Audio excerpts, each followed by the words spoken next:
Bueno, vamos a escuchar la columna de Federico Montero. Adelante, Fede.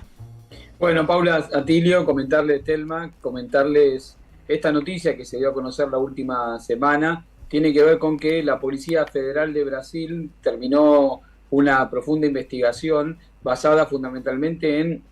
los hechos que acontecieron el 8 de enero de 2023, si recuerda la audiencia, cuando se dio la invasión por parte de los militantes bolsonaristas que habían estado acampando frente a los cuarteles militares que están en las inmediaciones de la ciudad capital de Brasil, de Brasilia. Se desplazaron hacia la Plaza de los Tres Poderes, que es la plaza que concentra a su alrededor tanto la sede del Poder Ejecutivo de Brasil, la sede del Poder Legislativo y la sede del Poder Judicial, invadiendo esos edificios, intentando generar una conmoción que fue leída como un intento de desestabilizar el recientemente electo gobierno de Lula da Silva y Gerardo Alckmin, en lo que fue el retorno al gobierno de Lula después de haber sido encarcelado y proscripto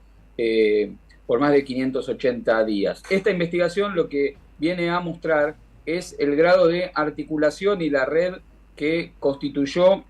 una organización delictiva que incluía a sectores de los militares brasileños, entre ellos el propio candidato a vicepresidente de Bolsonaro en esa elección, Braga Neto, junto con una red de militares y policías. 4 de ellos fueron detenidos en la última semana porque se comprobó que había un plan que consistía en intentar generar un clima de desconocimiento de los resultados electorales y el intento de magnicidio del propio Lula da Silva y Gerardo Alckmin, utilizando distintas estrategias, se habla de envenenamiento y demás,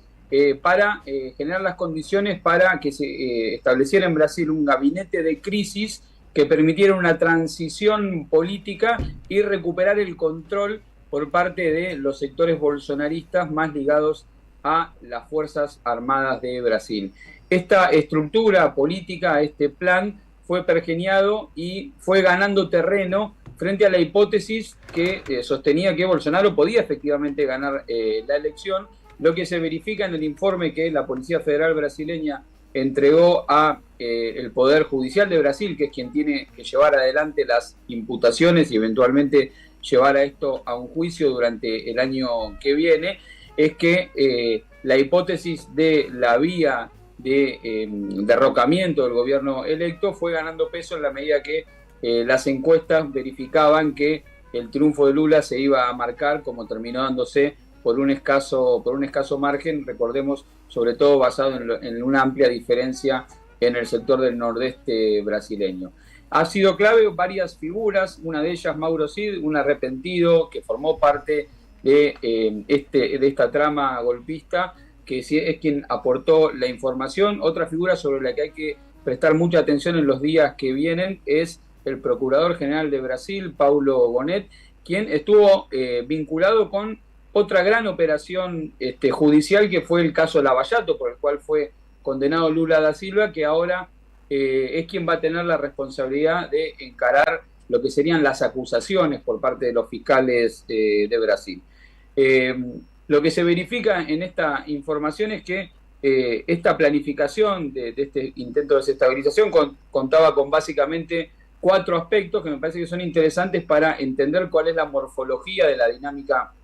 política de desestabilización que establecen estas fuerzas de la llamada nueva derecha, una dinámica vinculada con la movilización de la base bolsonarista en consonancia con los cuarteles militares, donde varios de los ministros de Bolsonaro en ese momento se mostraban en esos campamentos que existían en las puertas de los cuarteles militares, se sacaban fotos y selfies y demás. La agitación en las redes sociales, donde fue clave ahí el papel de la red social ex Twitter, actualmente X, y esto se vincula con la noticia que se dio a conocer en los últimos meses, donde la justicia brasileña obligó a la plataforma X a revelar parte de los perfiles que utilizaban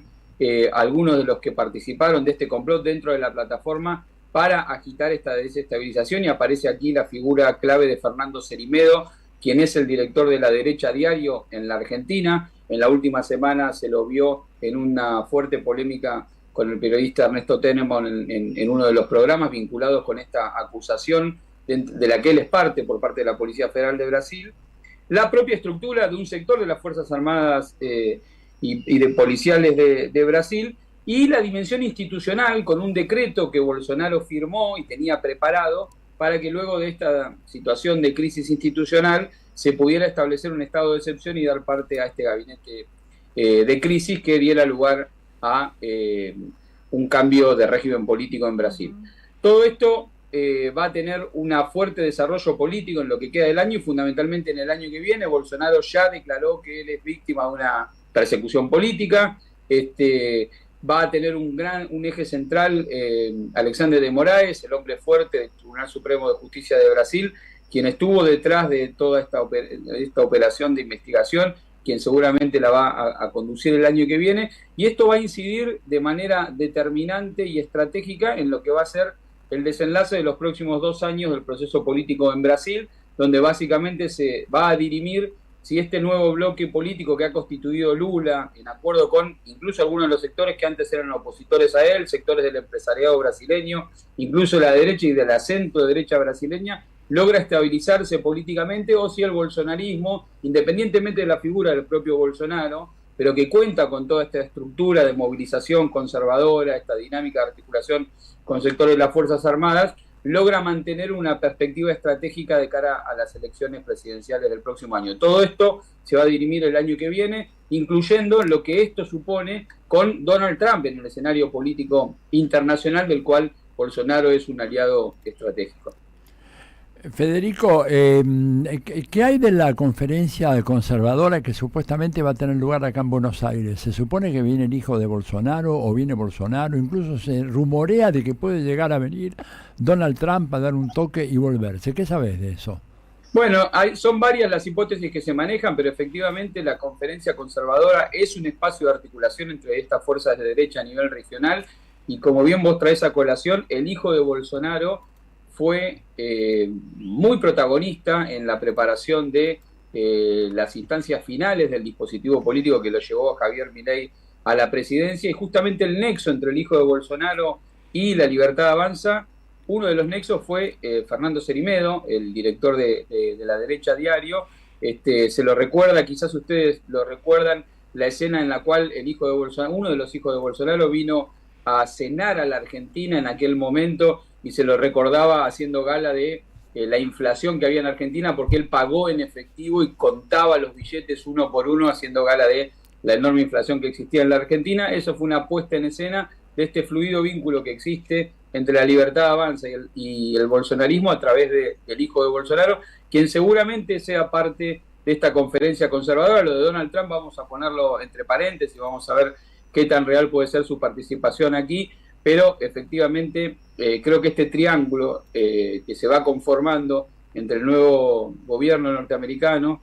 lo que representa Javier Milei en términos de emergente de esta derecha en el cono sur, y el ariete que significa el bolsonarismo al interior de Brasil, van a ser un eje a tener en cuenta de cara a lo que va a ser la perspectiva en los próximos 2 años de la disputa hegemónica en América Latina entre las fuerzas progresistas, con sus contradicciones, con sus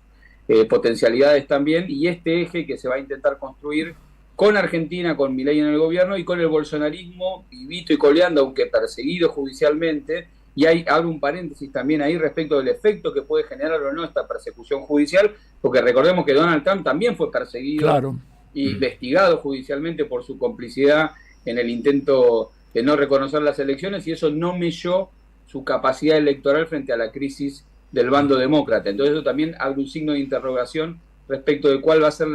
el impacto que esta investigación judicial va a tener en el escenario político brasileño. Bien. Bueno, gracias, súper interesante, Fede, tu columna, como siempre. Muchísimas gracias. Bueno, un abrazo. Ahí está, abrazo, se nos va el programa, ya está. Vamos a seguir el sábado que viene.